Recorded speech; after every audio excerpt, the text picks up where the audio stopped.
Alhamdulillahirabbil alamin wassalatu wassalamu ala asyrafil anbiya'i wal mursalin sayyidina wa maulana Muhammadin wa ala alihi wa ashabihi ajma'in, amma ba'du.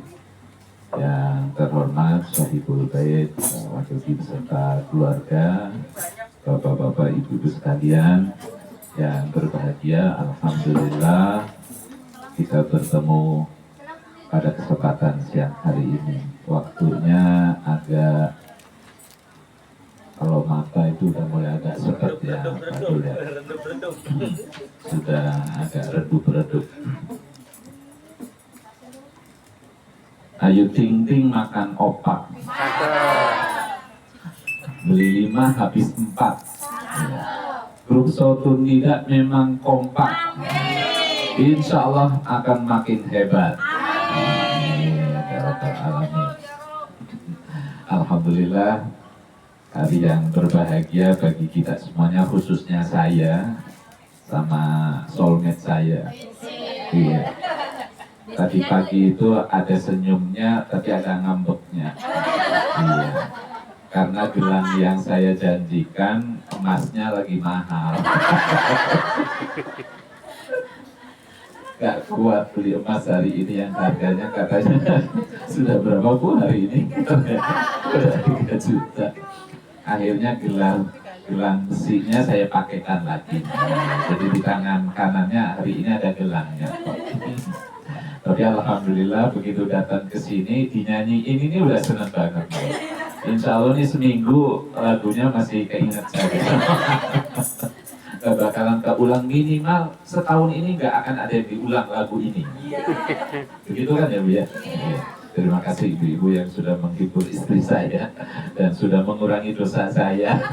Karena saya tidak begitu banyak membahagiakan istri, tapi ibu-ibu sekalian bisa membahagiakan istri saya. Cukup dengan 1 lagu. Happy birthday to you.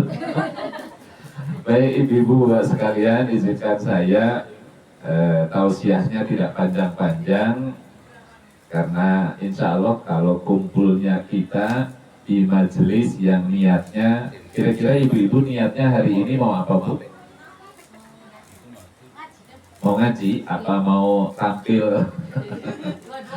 Iya, mau tampil, mau ngaji, mau sholawatan, mau zikir bersama, mau silaturahmi, ya. Apapun niatnya insya Allah akan jadi kebaikan kita. Begitu ya Pak ya. Bapak-bapak niat hari ini ke tempat ini kira-kira niatnya apa Pak? Makan bareng.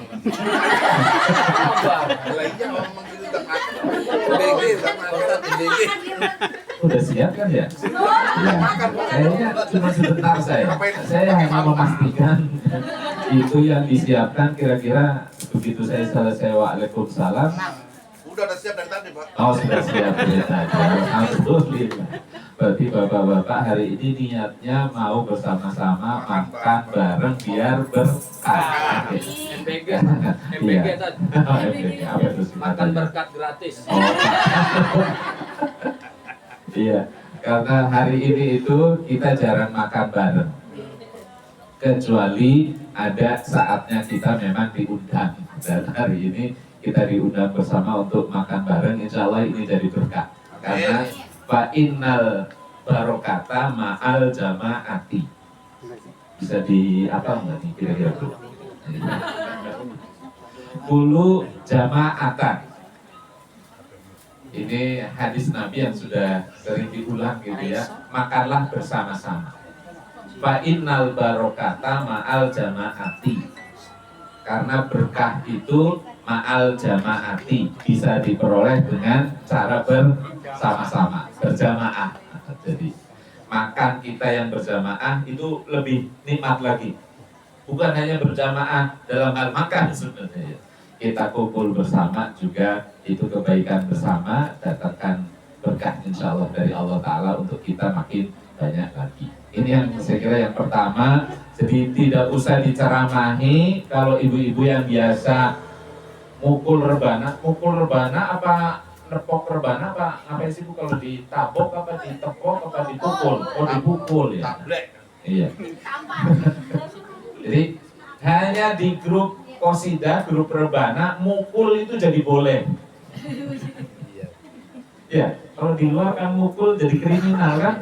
Iya. Ada undang-undangnya. Ada undang-undangnya malah, ada KUHP baru. Iya, mukul nabok orang itu jadi kriminal.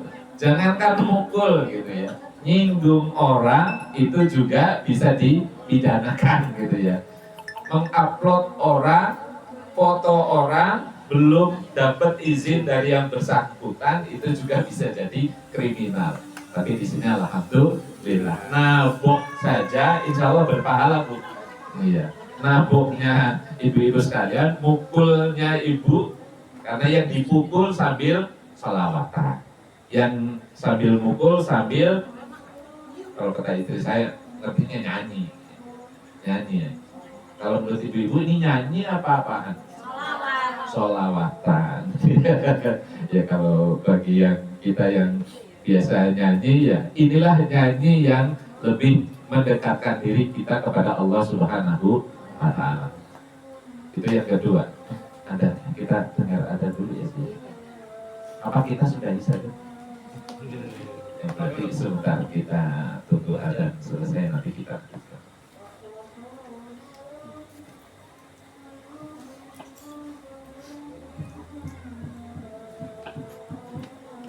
Sambil ibu lagi ajan makan lagi ajan Boleh sambil ya.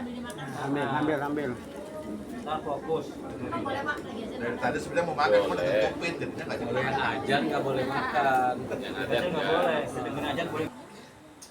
Karena Islam ini perlu dibawa dengan syiar-syiar yang lebih memperkuat kalau kita ini golongan orang-orang yang baik, yang harusnya orang itu tahu kalau Islam itu isinya kebaikan.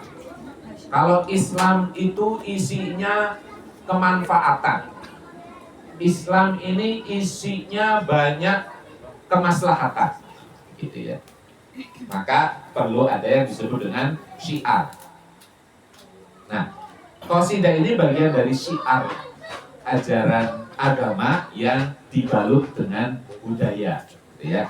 Karena mungkin kalau ada yang pernah ke Malaysia, ada qasidahan nggak kira-kira ya di Malaysia ya? Bu Ustadzah, ada nggak kira-kira qasidah sampai ke Malaysia? Enggak tahu ya. Nanti apa perlu kita jalan-jalan ke Malaysia gitu ya? Oh berarti kita harus tampil dulu ya di TVRI atau di SCTV. Nanti habis itu kita tampilnya di TV 3 atau TV 5 itu ya kalau di Malaysia.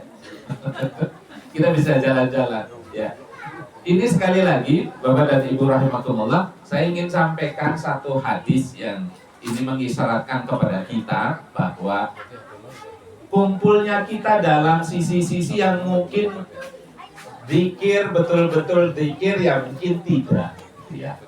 Karena sudah ada selingan musiknya, ada selingan nada iramanya gitu ya. Disebut sholawatan juga tidak murni sholawatan sebagaimana sholawat yang pernah diajarkan oleh Rasulullah Sallallahu Alaihi Wasallam. Ya. Pasti ada orang juga yang tidak merasa bahwa qasidahan sholawatan apa, sholawatannya sholawatan begitu, gitu ya. Ada musik-musiknya segala, gitu ya. Bahkan ada yang menganggap bahwa musik itu haram. Tetap saja ada pendapat begitu. Tidak semua orang pasti menganggap qasidahan itu baik dan sesuai dengan syariat. Tapi itu biar berlalu, biarkan saja itu pendapat orang. Anggap saja seperti apa? Angin lalu. Tidak usah diambil pusing. Karena saya ingin sampaikan satu hadis yang ini intinya Bu. Jangankan ibu-ibu yang kumpul untuk baca sholawat, untuk qasidahan, bisa jadi orang yang hanya kumpul dengan ngerumpi-ngerumpi, asal itu bukan untuk menggibah orang. Kumpul-kumpul bapak-bapak biasanya yang dianggap halal kumpul-kumpul itu ngapain kira-kira Pak? Ngopi. Nah, ngumpul-ngumpul ngopi, ngobrol asal tidak itu ngopi. Gibah. Ngobrol perkara Ngobrol perkara iman apalagi itu. Iya, itu ngopi. Iya. Oh, ngobrol perkara Iman. iman. Ya. Ini ngobrol perkara ya kebutuhan kita saja lah gitu ya. Sebagai laki-laki, sebagai suami kan banyak ya, banyak keluh kesahnya. Ini Gitu Mas ya. Yudi kadang nih. Kita cukup ngobrol, ngerumpi, ngopi bareng, bisa jadi gaplean asal tidak berbayar. Enggak pakai duit. Iya, kalau yang pakai duit jelas marah gitu ya. Pakai batu. Pakai telur. Pakai batu. Kalau tidak pakai taruhan, Kabelnya pakai kartu. iya, tidak ada taruhannya, Hiburan. ya, hiburan, itu pun boleh. Bahkan saya perlu sampaikan, Bapak dan Ibu sekalian, bisa jadi orang tidur nggak ngapa-ngapain itu juga lebih baik daripada orang yang banyak maksiatnya. Ya, ini tadi saya searching hadis, ketemu kembali ada keterangan yang disampaikan oleh Rasulullah Shallallahu Alaihi Wasallam. Jadi Rasulullah ini pernah ditanya oleh sahabat namanya Abu Dar. Abu Dar Al-Ghifari. Abu Dar ini nama aslinya Jundub bin Junadah. Nah, sahabat Abu Dar ini pernah bertanya kepada Rasulullah Shallallahu Alaihi Wasallam. Ini biar kita juga tahu tingkatan orang kalau mau jadi baik beneran, atau mungkin setidaknya kita bisa belajar untuk jadi orang yang baik. Ini seperti yang ditanya oleh Abu Dar. Pertanyaannya kepada Rasulullah, ya Rasulullah, ayyul a'mali afdol. Jadi Abu Dar ini bertanya kepada Rasulullah, ya Rasulullah, amal apa sih yang paling afdol? Kira-kira kalau ditanya kita mungkin bisa jawabnya macam-macam. Ternyata Rasulullah juga tahu. Berbeda orang itu Rasulullah beda jawabannya. Kalau kepada Abu Dar jawaban Rasulullah, amal yang paling afdol itu apa? Kata Rasulullah, al-imanu billah wal jihadu fi sabilih.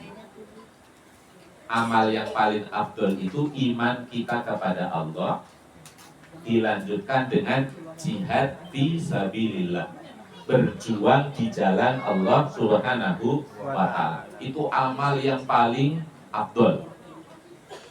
Jihad, berjuang di sini bisa dimaknai dulu jihad yang bisa jadi dalam bentuk yang paling keras, yaitu ngangkat senjata perang melawan orang-orang kafir yang menentang Islam, yang memusuhi Islam. Itu bisa jadi makna jihad itu mengangkat senjata melawan musuh-musuh Islam. Kira-kira hari ini ada nggak yang bisa dikategorikan jihad tapi ngangkatnya senjata di mana kira-kira hari ini? Kayaknya susah ya. Susah pergi. Ya. Paling bisa mungkin kalau kita ke sana, ke Palestina ya, ngadepin orang Israel gitu ya. Dan itu pun susah juga ya, karena orang Israel juga itu bukan hanya orang Yahudi gitu ya. Di situ juga campuran isinya. Ada Nasraninya, ada Yahudinya, ada juga orang Islamnya gitu. Begitu pula orang Palestina itu tidak semua orang Palestina itu Muslim. Ada juga Nasraninya, ada juga Yahudinya yang kebetulan tinggal di wilayah yang ada di Palestina. Jadi masih ngabur hari ini. Tapi nanti mungkin barangkali ada satu saatnya ya. Tapi mudah-mudahan sih nggak sampai kita ini perang secara fisik melawan orang-orang kafir, mudah-mudahan sih tidak sampai. Tapi setidaknya ini gambaran amal yang paling afdol itu kalau kita sudah betul-betul memang dirinya itu ikrar untuk berjuang. Karena imannya dia berjuang agar iman kita kepada Allah Subhanahu wa ta'ala tidak kalah oleh musuh-musuh Islam. Jadi kayaknya berat ya. Ya. ini ngangkat senjata aja, bukan ngangkat senjata. Kira-kira di sini jihad kita hari ini tidak ngangkat senjata, tapi ngangkatnya ngangkat apa kira-kira? Piring. Kalau ngangkat piring mah gampang. Ya, berjuang kita itu kita lawan itu kemiskinan, yang kita lawan itu kebodohan, gitu ya. Yang kita lawan itu kekufuran, kufur dari nikmat Allah Taala, gitu ya. Sama-sama berjuang. Jadi insya Allah Bu Ustadzah di sini dan kita yang ikut mengusahakan kebaikan itu juga bagian dari jihad fi sabilillah. Apapun bentuknya, sekecil apapun, kalau kita berniat dan beriktikad untuk memperjuangkan kebaikan, itu namanya jihad fi sabilillah. Mungkin bentuknya apa? Ngajak orang biar sungguh-sungguh, itu juga bagian dari jihad fi sabilillah. Ada orang kumpul-kumpul perlu kopi, gitu ya. Kan nggak enak kalau latihan juga nggak ada mic-nya ya. Kan nggak enak juga ya Ustadzah ya. Ada gorengannya juga. Nggak ada gorengannya juga nggak enak kan Pak. Kumpul-kumpul ngaji kalau nggak ada yang digigit, nggak ada yang diseruput, enak nggak kira-kira? Kita memperjuangkan biar orang kumpul itu enak, nyaman, ngaji enak karena ada yang digigit, ada yang dimakan. Itu juga bagian sekecil apapun itu namanya jihad, gitu ya. Bersungguh-sungguh di jalan Allah Subhanahu wa Ta'ala. Ya memang tingkatannya beda-beda. Ada yang kecil, ada yang besar. Lumayan loh. Kita sudah bisa mengusahakan biarpun mungkin masih bentuknya masih kecil. Yang kecil kalau dikumpulkan insya Allah jadi besar. Ayyur riqab afdol. Nah ini ada pertanyaan lagi dari Abu Dar kepada Rasulullah SAW. Kebetulan berarti Abu Dar ini sebenarnya orang kaya gitu ya. Nanya kepada Rasulullah, ayyur riqab afdol. Kira-kira kalau saya punya budak yang dimerdekakan itu yang mana ya Rasulullah? Yang paling afdol. Nah kata Rasulullah, ya kalau punya budak yang bisa dilepaskan, ya bisa dimerdekakan, ya yang harganya paling mahal, yang paling cakep. Kalau laki-laki yang paling tegap, kalau zaman dulu gitu ya. Kalau yang wanita, ya kan mungkin yang masih Ting-ting ya. ya lah, masih ting-ting, yang masih sehat kuat gitu ya. Yang masih sehat, yang harganya itu masih mahal, kira-kira begitu. Kalau zaman dulu waktu masih ada budak. Fa'ilam af'al, ditanya lagi oleh Abu Dar, ya Rasulullah, kalau aku ini tidak bisa lagi bersedekah dengan yang berat-berat begitu, kira-kira apa ya Rasulullah yang bisa aku lakukan? Kata Rasulullah, qala Rasulullah SAW, tu'inu soni'an au tasna'u li afrah. Kalau tidak bisa bekerja dengan mengeluarkan yang berat-berat tadi itu, yang berharga tadi itu, kita kan kalau disuruh sedekah kalung kita yang melingkar di leher, kira-kira kalau ibu-ibu suruh sedekah dengan itu berat apa enggak? Oh, berat banget. Berat. Iya. Bang Dul nih kalau cincinnya nih cincin paling mahal gitu, kira-kira mau nggak disedekahkan?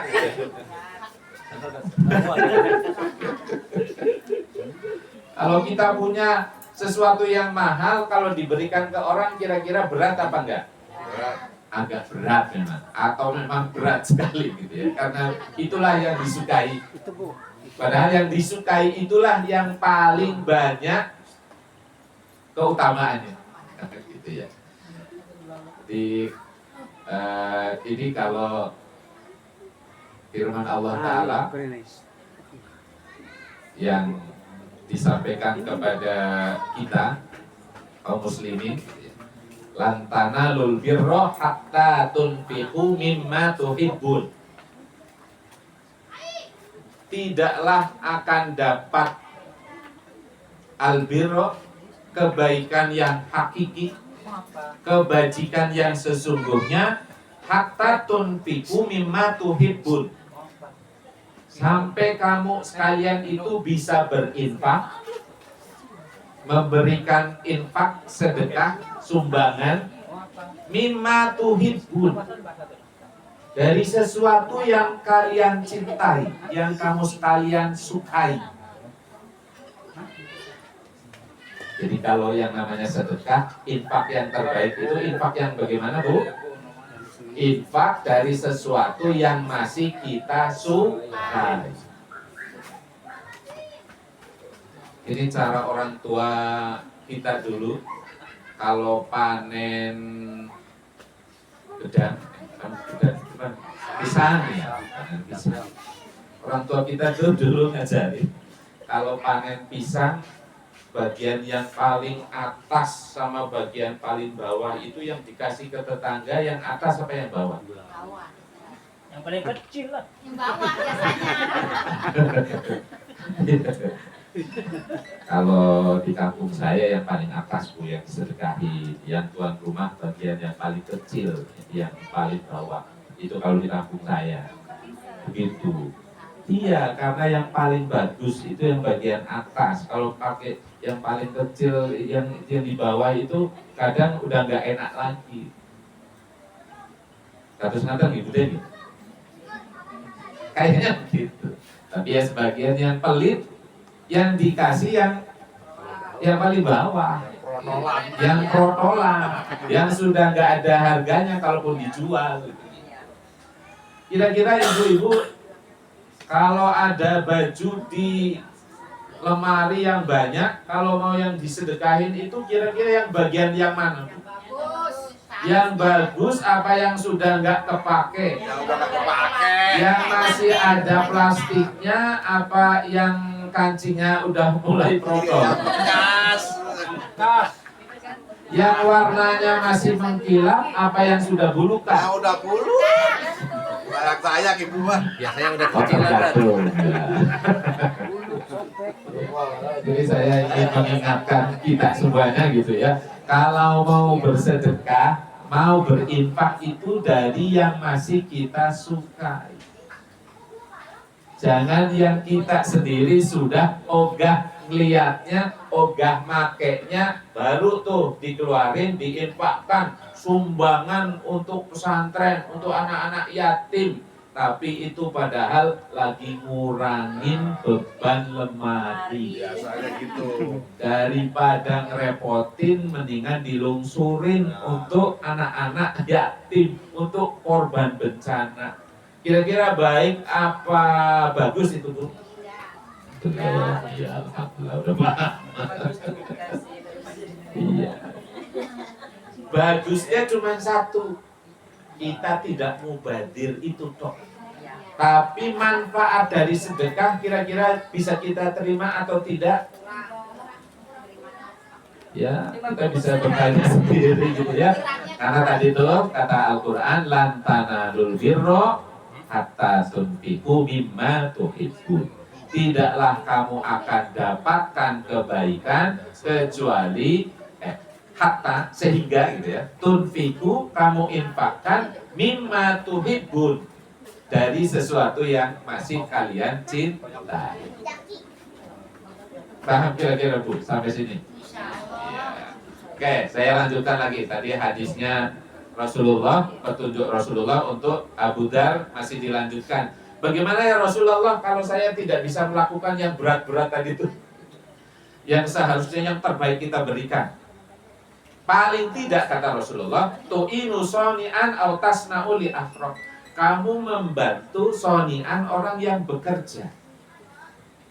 Kita bantu orang lain itu kira-kira pakai harta kita apa cukup pakai tenaga?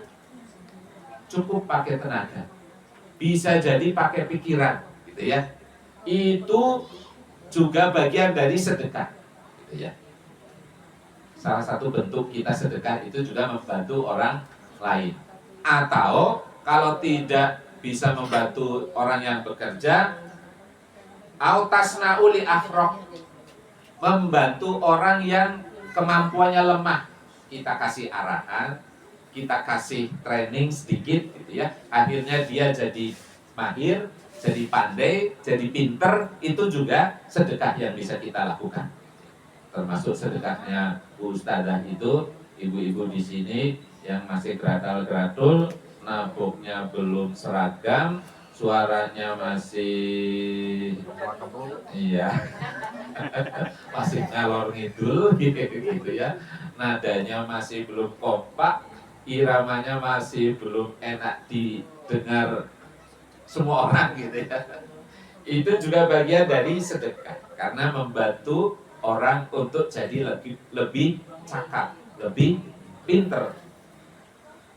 Nah, kalau kata Abu Dzar, ya Rasulullah, ara'aita in do'aftu an ba'dil amal. Ya Rasulullah, kan engkau saja tahu kalau saya itu nggak pati pinter gitu ya, untuk hal-hal yang harusnya bisa dibantu untuk orang lain. Maka kata Rasulullah terakhir nih, ini biar kita juga paham. Kata Rasulullah, takuffu syarraka anin nas fa innaha shadaqatun minka ala nafsika. Ini yang terakhir. Kalau ini insya Allah kita mampu. Apa kata Rasulullah? Sedekah jenis terakhir, takufu, kamu mencegah syarroka, keburukanmu, aninasi, kepada orang lain, kepada orang banyak, fa innaha shadaqatun, maka itu juga sedekah minka, dari diri kamu, ala nafsika, setidaknya untuk diri kamu sendiri. Jadi ada tingkatan sedekah yang paling minim sekali, yaitu asal kita tidak mengganggu orang, itu juga sebenarnya sudah jadi bagian dari sedekah. Paham kira-kira ibu-ibu sekalian, bapak-bapak sekalian? Ya. Setidaknya kita diam asal tidak mengganggu orang, itu bisa jadi sedekahnya kita. Kalaulah tidak bisa dengan sedekah-sedekah yang lain yang harus dilakukan dengan harta kita, yang harus dilakukan dengan perbuatan kita, dengan bantuan kita. Minimal jangan ganggu orang. Omongan kita harus kita filter, jangan asal jeplak yang bikin orang jadi tersinggung. Updatean status kita, update status bisa nggak bikin orang jengkel? Bisa kan ya?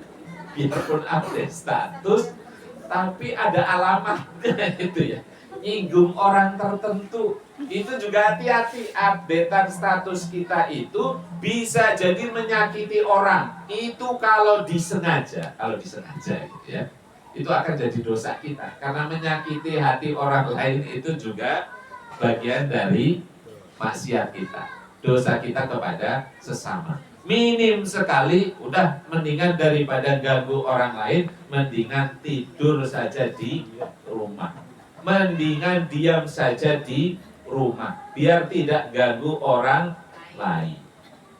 Maka kesimpulannya terakhir ini, daripada yang tidur diam saja juga bisa jadi ibadah, daripada nganggur di rumah diam saja itu pun sebenarnya bisa jadi sedekah kita gitu ya, asal tidak ganggu orang. Maka alangkah lebih baiknya kalau tingkatan sedekahnya dinaikkan, yaitu memberi manfaat kepada orang lain. Setidaknya dengan kumpul kita bersama dengan keluarga, kumpul kita dengan tetangga, kumpul kita dengan sesama jamaah, sesama grup qosidah. Iya, ada di grup Sautun Nida. Kalau kira-kira kita baru kumpul, ibu-ibu baru kumpul ketemu dengan sesama anggota Sautun Nida, kira-kira apa yang dilakukan biasanya, Bu? Pertama kali apa, Bu? Salaman. Ya. Memberi salam itu wajib apa enggak? Wajib. Sunnah. Yang wajib jawabannya, iya, maksudnya mengembalikan, menjawab salam itu wajib. Tapi kalau kita ketemu biasanya buruk salam, kita ngasih salam, berarti kita ibadah dengan salam kita. Kalau kita jawab salam orang lain, itu juga bagian dari ibadah kita, lewat ketemu kita dengan orang banyak. Yang kedua apalagi Bu biasanya? Salaman. Salaman. Salaman itu tradisi mana? Indonesia. Kayaknya Indonesia deh ya. Nanti saya ajak Bude ke Arab Saudi. Iya. Bareng saya, mudah-mudahan yang lain juga boleh ngikut. Dimanapun berada, tradisi salaman itu juga ada. Saya waktu mau ketemu George Bush dulu itu, tadinya saya mau salaman, cuman nggak jadi saya ke Amerika. Dia lari. Ya, salaman orang Barat juga salaman, cuman mungkin bisa pakai tangan kanan, bisa pakai tangan kiri ya, asal semaunya dia. Kalau kita kan salaman pakai tangan kanan. Muslim juga dalam syariat ajaran agama Islam yang dicontohkan oleh Rasulullah SAW itu juga bagian dari sunnah Nabi. Salaman Bu, salaman itu sunnah Nabi. Karena kata Rasulullah, ada hadisnya gitu ya, ini tuntunan salaman gitu. Makanya ada orang yang salaman lama, ada orang yang salamannya cuma biasa gitu ya. Karena kata Rasulullah, idal taqiya al muslimani bayatasofahani gitu ya. Kata Rasulullah, kalau ada dua orang muslim yang bertemu kemudian salaman gitu ya, maka Allah Subhanahu wa ta'ala akan mengampuni dosa dari keduanya malam yatafarraqo, selagi belum pisahan. Jadi manfaatnya salaman apa Bu? Selama sedang salaman belum pisah, diampuni dosa-dosa kita oleh Allah Subhanahu wa ta'ala. Percaya apa enggak Bu? Itu hadis Nabi. Ya harusnya percaya. Jadi salaman juga bagian dari ibadah. Makanya ada yang seneng kalau salamannya agak kenceng, agak lamaan gitu ya. Apalagi sama janda. Ya, Ada ketua. Bapak sudah begitu. Gitu ya. Jadi artinya kumpul dengan saudara muslim itu banyak manfaatnya, banyak pahalanya, tambah lagi senyum. Itu ya Bu? Boleh nanya nggak? Monggo. Kalau kumpulnya kita berlatih main bola, tapi ada yang merasa terganggu, itu bagaimana? Ada yang keberisikan kali gitu ya. Iya. Udah pasti. Pasti nggak kira-kira ada yang keberisikan? Pasti ada. Pasti ada, satu dua gitu ya. Alangkah lebih baiknya jika dikondisikan untuk diminimalkan. Gitu ya. Walaupun tidak bisa, memang namanya hidup bermasyarakat. Kadang kita lewat depan orang itu kalau udah nggak suka, tetap saja biarpun lewat nggak ngapa-ngapain, tetap saja kita tidak disukai. Kalau orang tidak suka, mau diapa-apain juga nggak suka. Kecuali ditabok pakai duit segepok, baru seneng. Jangan berisik gitu ya. Setuju itu. Iya. Bagaimana cara meminimalisasi? Nah, nanti apa perlu dibuatkan studio ya? Tinggal bilang Pak sama Pak Wahyudi. Apalagi Tinggal bilang. tolong bikinkan Lagi dipikirin. studio. Kalau belum ada studio, ya setidaknya kita mengurangi, gitu ya. Yang namanya latihan ya di jam orang biasanya beraktivitas lihat waktu. Jangan sampai jam 2 malam latihan qasidah. Itu bukan hanya mengganggu tetangga, tetapi mengganggu suami. Yang namanya orang kumpul dimanapun juga ada saja orang yang merasa terganggu.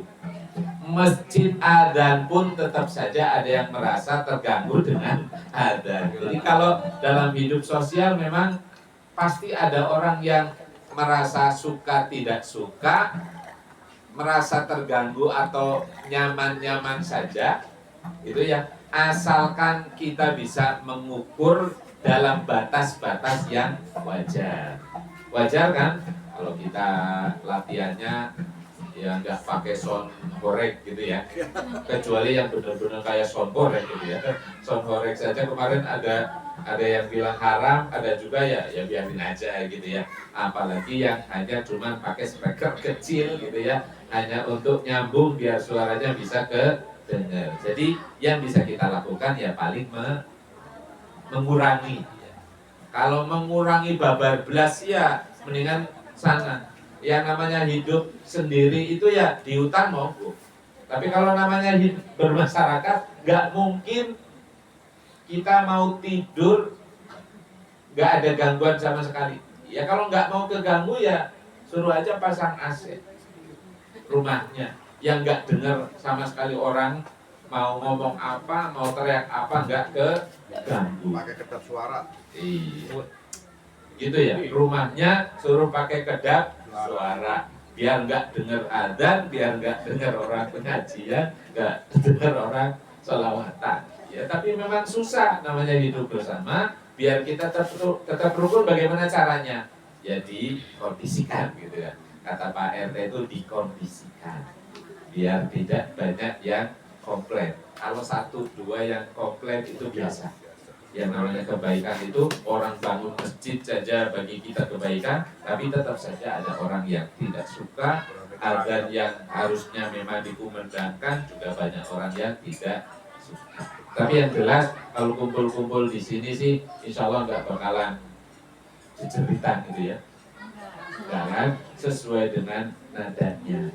Maka lebih enak kalau suara itu tidak harus terlalu kenceng-kenceng amat, tapi yang kira-kira di telinga itu enak didengar. Nah, ini makanya resep biar ibu-ibu laris manis, dipanggil ke banyak tempat, tampil di studio televisi Republik Indonesia.